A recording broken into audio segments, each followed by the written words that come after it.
Pessoal, eu queria compartilhar com vocês hoje um tipo de questão que sempre aparece lá na prova do Enem.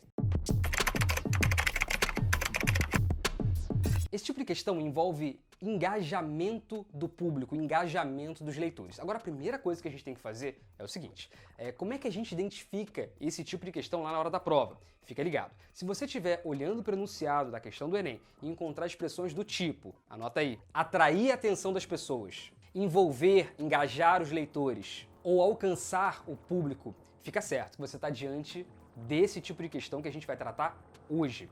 Então, você olhou para o enunciado e encontrou essas expressões, então sabe que a questão está falando sobre recursos de engajamento. Agora vamos ver como é que isso pode cair. Eu separei para vocês 5 formas disso cair. Envolvimento do leitor, engajamento do leitor, como é que isso pode ser cobrado na sua prova do Enem. Antes de mais nada, a gente precisa definir o que é engajar o leitor. Engajar o leitor é atrair o leitor para o texto, é puxar o leitor para o texto, é sequestrar a concentração desse leitor ou os sentimentos desse leitor para o texto. Existem várias formas de fazer isso, vou mostrar 5 aspectos que podem ser cobrados em relação a esse engajamento do leitor com o texto. Vamos começar. O primeiro deles é a interlocução direta. O que é interlocução direta? É o momento em que o texto ele fala diretamente com o leitor. Isso é uma estratégia para engajar. Bom, agora como é que essa interlocução direta pode ser feita na prática? Então vamos lá, anotem aí.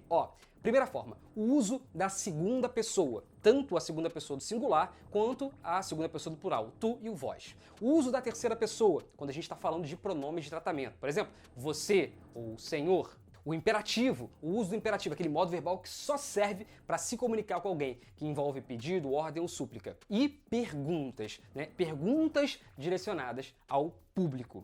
Só fica ligado que nem toda pergunta serve como marca de interlocução. Às vezes, o emissor, às vezes o autor, o narrador, eles estão fazendo perguntas para eles próprios, tá? Então, às vezes é uma pergunta reflexiva, não é para o leitor. Então, fiquem ligados em relação a isso. Mas se a pergunta for feita para o público, se ela for feita para o leitor, aí a gente está lidando com uma marca de interlocução, a gente está lidando, portanto, com uma forma de engajamento. Tudo bem?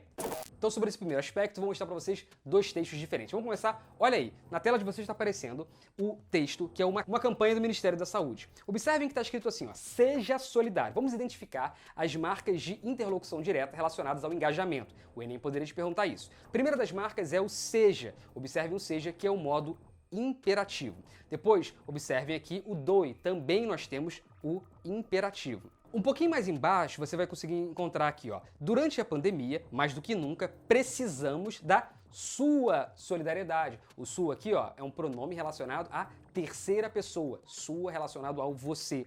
Então observem diversas marcas de interlocução. Um pouquinho mais embaixo você encontra se você é saudável, você aqui, marca de interlocução também.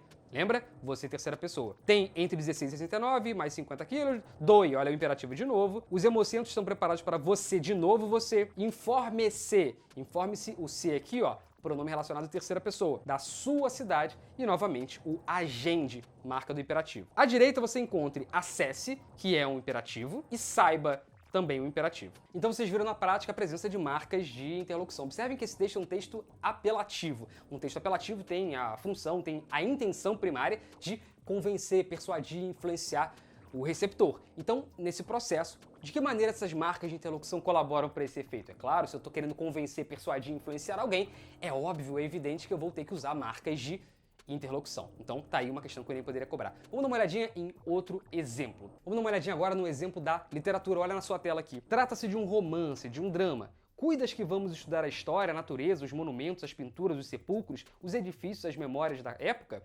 Não seja pateta, senhor leitor, nem cuide que nós o somos. Então, observem aqui, vamos destacar algumas coisinhas, tá? Primeiro, o cuidas aqui tem o valor de acredita, de acreditar, né? Então, acreditas aqui é a segunda pessoa do singular, marca de interlocução. Muita gente deixaria isso aqui passar, tá? E depois ele fala, não seja, seja aqui é o imperativo negativo. Tá bom? Então o imperativo na sua forma negativa também é marca de interlocução, tanto afirmativo quanto negativo. E a gente tem aqui o senhor leitor, que é uma marca também, é um vocativo, uma marca de interlocução. E por fim nós temos o quid também aqui indicando essa segunda pessoa. Então, seja em textos publicitários ou em textos literários, as marcas de interlocução sempre vão fornecer essa capacidade de engajar o leitor. Então, o Enem pode perguntar, olha só, esse texto aqui utiliza estratégias para envolver o público, ou para engajar o leitor, ou para atrair atenção. E aí ele vai perguntar que estratégias são essas, você vai ter que saber destacar. Às vezes é a parte verbal, ele pergunta a parte verbal, o que está sendo utilizado? Ah, é o imperativo. Ah, é a segunda pessoa. Ah, é o pronome de tratamento. Enfim, são elementos aqui que estão relacionados à interlocução e todos esses efeitos que eu estou mostrando para vocês desse tipo de questão. Beleza? Então, vamos continuar. Vou mostrar para vocês uma outra coisinha interessante. Uma segunda forma de gerar engajamento do leitor é a inclusão. Com a inclusão, eu pego esse leitor, esse receptor do meu texto, coloco ele metaforicamente do meu lado e com isso eu consigo gerar um envolvimento emocional e um senso de comunidade. Então, vamos dar uma olhadinha nisso aqui na prática. Olha esse exemplo que eu trouxe para vocês. Olha na tela aí. Essa música aqui foi muito conhecida durante a Copa de 70. 90 milhões em ação pra frente, Brasil do meu coração. Agora observem o que ele utiliza, o que o autor utiliza aqui, ó. Todos juntos vamos pra frente, Brasil. Quando ele fala vamos, ele está incluindo por meio da primeira pessoa do plural o receptor junto a ele próprio, emissor. Então observem que a primeira pessoa do plural, nesse caso, está gerando um senso de pertencimento, um senso de comunidade, que era tudo que essa música, que foi um sucesso na década de 70, na Copa de 70, queria, né? Que era gerar um senso de união dos brasileiros durante aquele processo de ditadura militar. Agora olha que legal, a inclusão ela pode gerar um outro efeito, que é a dramaticidade para a cena, aumentar a tensão da cena. Vou mostrar para vocês um fragmento de um poema do Carlos Drummond de Andrade chamado A Morte do Leiteiro. Vamos dar uma olhadinha nesse fragmento. Mas antes de começar, deixa eu contextualizar um pouquinho o poema para vocês. Como é que funciona? Esse poema fala sobre um sujeito de 21 anos que é um leiteiro, ele entregava leite de porta em porta. E aí, o eu lírico, que aqui funciona como um narrador, ele vai contando pra gente essa atividade desse leiteiro, que acordou cedinho e está indo lá entregar o leite na porta das pessoas. E aí tem essa estrofe que diz o seguinte, e já que tem pressa, o corpo, olha que interessante, ele fala corpo para se referir ao jovem leiteiro. Isso aqui é uma figura de linguagem, tá bom? Vai deixando à beira das casas uma apenas mercadoria.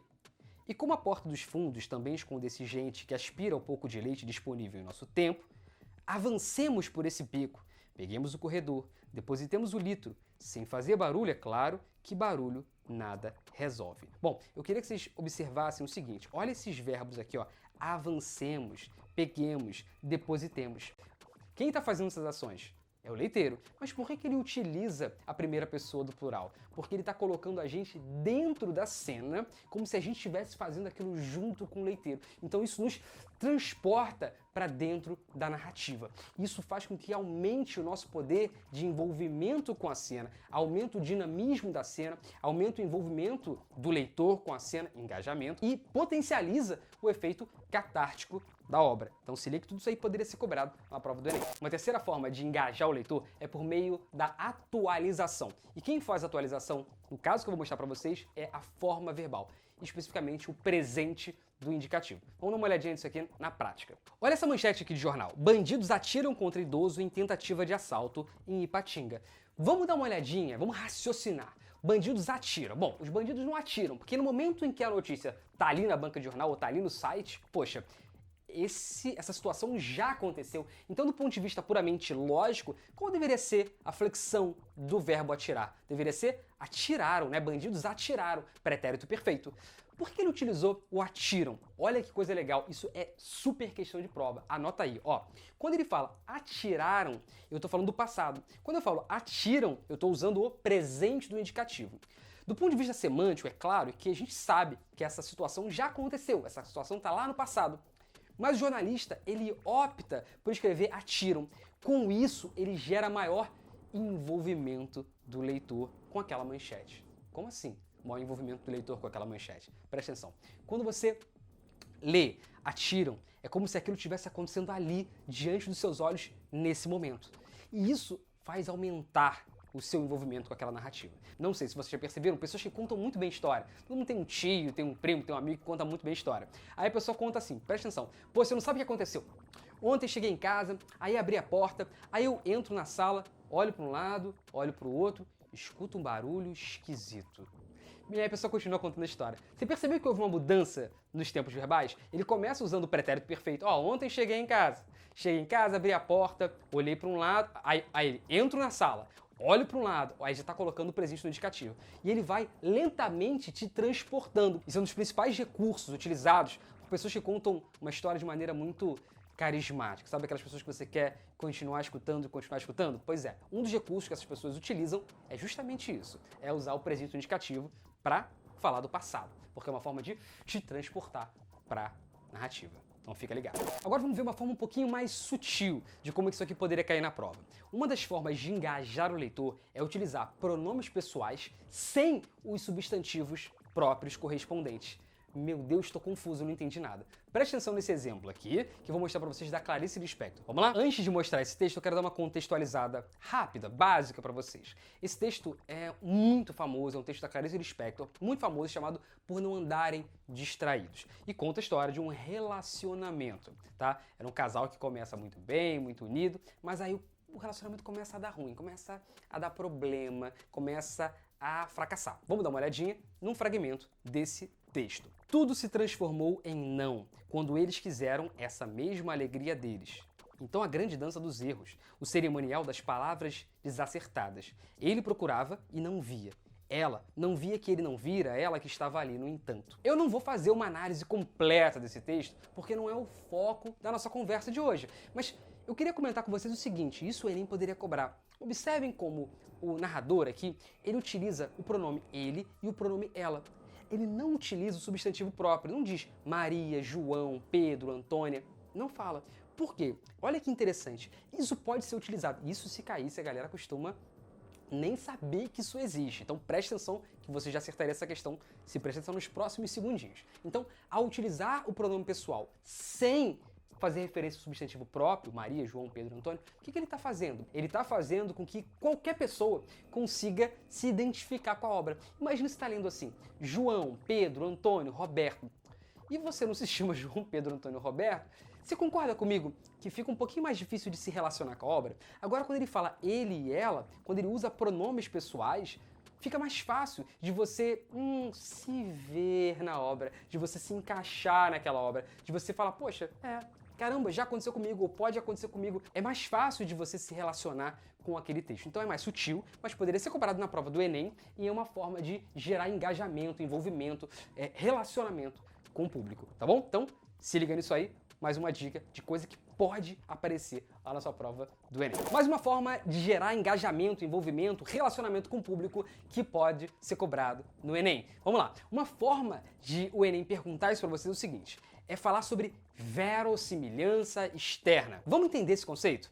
Verossimilhança externa é a capacidade que o texto, qualquer texto literário tem, de se relacionar com o mundo real. Você bater o olho no texto e fala assim, isso aqui poderia ter sido um acontecimento real. Isso aqui poderia mesmo ter acontecido. Beleza, essa capacidade de um texto dialogar com o mundo real, com os fatos do mundo real, se chama verossimilhança externa. Agora, pensa comigo, a verossimilhança externa acaba sendo um recurso muito importante. Por quê? Porque no momento em que você entra em contato com a obra e fala, poxa, essa história aqui bem que poderia ser real, é mais fácil ou é mais difícil para você se conectar com essa obra? É mais fácil, é mais simples com que você se conecte com uma obra que tem elementos muito próximos do mundo real. E essa verossimilhança externa, para gerar engajamento do leitor, envolvimento do leitor, ela pode estar associada a 3 campos distintos, anotem aí. O primeiro é o espaço físico. O segundo é a presença de acontecimentos históricos. E o terceiro é a presença de personagens históricos, personagens reais. Para mostrar um exemplo disso na prática, eu trouxe um texto do mestre Machado de Assis. Vamos dar uma olhadinha nisso aqui. Bom, gente, fragmento de Dom Casmurro. Diz assim o texto, ó. Um dia, há bastantes anos, bastantes, tá certo sim, porque o bastantes aqui não é advérbio. Esse bastantes aqui tá como um pronome. Vamos lá. Há bastantes anos, lembrou-me reproduzir no Engenho Novo a casa em que me criei na antiga rua de Mata-Cavalos, dando-lhe o mesmo aspecto e economia daquela outra que desapareceu. Então destaquem aqui esses termos, olha essas palavras. Engenho Novo, que de fato é uma região do Rio de Janeiro. Rua de Mata-Cavalos, de fato, era o nome de uma rua que ainda existe no Rio, mas mudou de nome. Mas as pessoas do tempo do Machado pegavam esse texto e conheciam esses bairros, conheciam essas ruas. É como você pegando um texto, ou pegando um filme, pegando uma série, e ver uma coisa acontecendo no seu bairro, numa rua pela qual você sempre passa, um local que você conhece, que você costuma ir. Então isso gera mais envolvimento do leitor com a obra. Agora vamos dar uma olhadinha em outro texto, também do Machado, tá bom? Ainda de Dom Casmurro, mas eu vou mostrar para vocês outras formas de se gerar a verossimilhança externa. Se liga aqui, vamos lá. Em caminho, encontramos o imperador. Opa. Pessoal, ele tá contando uma história do século XIX. Dom Casmurro se passa no século XIX e ele tá falando da infância do Bentinho, quando ainda havia o Império. Então ele fala de um momento que tá andando pela rua e encontra o próprio imperador, encontra Dom Pedro II. Ora, as pessoas da época que estavam lendo o livro lembravam também da infância e falavam, poxa, caramba, é verdade, tinha um imperador. Caramba, eu mesmo já vi um imperador uma vez que estava andando na rua. Ou a minha avó contou que já encontrou com o imperador não sei aonde. Então isso faz com que exista mais envolvimento com a obra. Vamos continuar.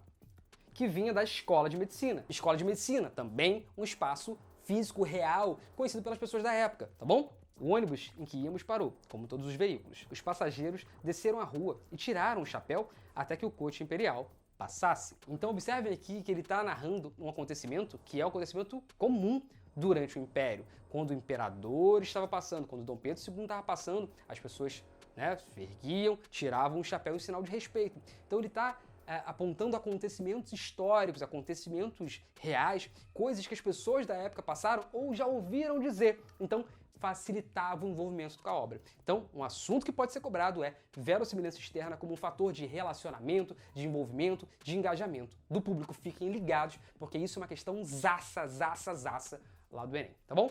Vamos continuar. Mais uma forma de engajar o público, de envolver o público, de se relacionar com o público é por meio de referências compartilhadas. Como é que isso aqui funciona? Como é que isso aqui é na prática? Vamos lá. Quando você escreve um texto e você consegue usar expressões ou referências do seu público-alvo, facilita esse envolvimento. Esse envolvimento fica maior, ele cresce, ele sobe, ele aumenta, tá bom? Então eu vou dar um exemplo para vocês na prática. Observem aqui essa campanha duvidosa do Ministério da Saúde. Nessa campanha tem lá: não perca a nova temporada de vacinação contra a meningite C e o HPV. Proteja-se para as próximas aventuras. Se você ficar olhando para essa imagem, você vai perceber o seguinte, que existem aquelas marcas de interlocução, beleza. Mas além disso, o que o publicitário fez? Ele construiu uma linguagem que é uma linguagem de adolescentes. Observem que ele fala, não perca a nova temporada. Então, nova temporada é uma referência para quem vê série, para quem está inserido nesse tipo de mundo. Se fosse uma campanha para idosos, talvez não fizesse tanto sentido, tanta lógica usar nova temporada. Aí, se você observar lá embaixo, você observa que o público-alvo dessa campanha de vacinação é justamente crianças e adolescentes. Ora, com isso a gente percebe que esse compartilhamento de referências, ele facilita justamente atingir o objetivo de comunicação, que é por meio desse engajamento do público. Então a gente acabou de ver 6 formas pelas quais um texto pode atrair a atenção do público, se relacionar com esse público, engajar esse público, tá bom? São 6 formas que o Enem poderia cobrar de vocês na sua próxima prova, tá bom? Então eu espero que vocês tenham gostado. Até a próxima.